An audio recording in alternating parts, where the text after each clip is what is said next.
status Bandara SMB 2 sampai saat ini masih belum alami peningkatan kembali menjadi bandara internasional. Padahal, jumlah wisatawan maupun jemaah umroh yang akan berangkat ke Tanah Suci dari Bandara SMB 2 cukup tinggi.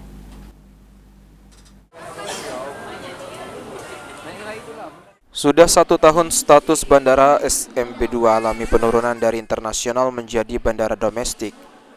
Dengan hal ini seluruh penerbangan internasional dari dan menuju ke Bandara SMB 2 alami penutupan. Kondisi ini tentunya cukup disayangkan, terutama untuk dunia pariwisata dan juga pelayanan ibadah umroh yang saat ini sedang alami peningkatan jumlah jamaah yang berangkat ibadah ke Tanah Suci. Atas hal tersebut, Ketua Ampuri Sumbaksel sangat berharap agar status Bandara SMB 2 kembali menjadi bandara internasional, sehingga Ampuri sangat mendorong pemerintah untuk meningkatkan status Bandara SMB 2 menjadi bandara internasional.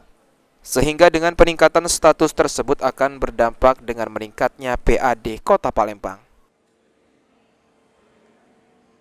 Mengharapkan untuk pemerintah mendorong kembali SMB 2 Palembang menjadi bandara internasional, karena dampaknya akan banyak sekali, mungkin akan menambah PAD bagi Palembang atau Sumatera Selatan sendiri.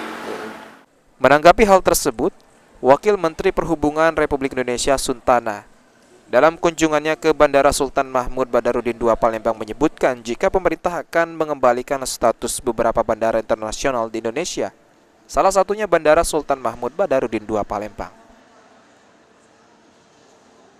Pak, untuk terkait ini Pak, proses bandara internasional, status bandara internasional. Pak Presiden sudah menginstruksikan akan direncanakan akan dibuka lagi beberapa bandara yang dulu pernah ada bandara langsung ke luar negeri ya. Insya Allah minta doa restunya untuk masyarakat Palembang. Diketahui untuk jumlah jemaah umroh yang berangkat melalui Bandara SMB 2 dalam beberapa waktu terakhir terus alami peningkatan, bahkan per bulannya dapat mencapai sekitar 3.000 jemaah umroh. Tim Liputan PAL TV.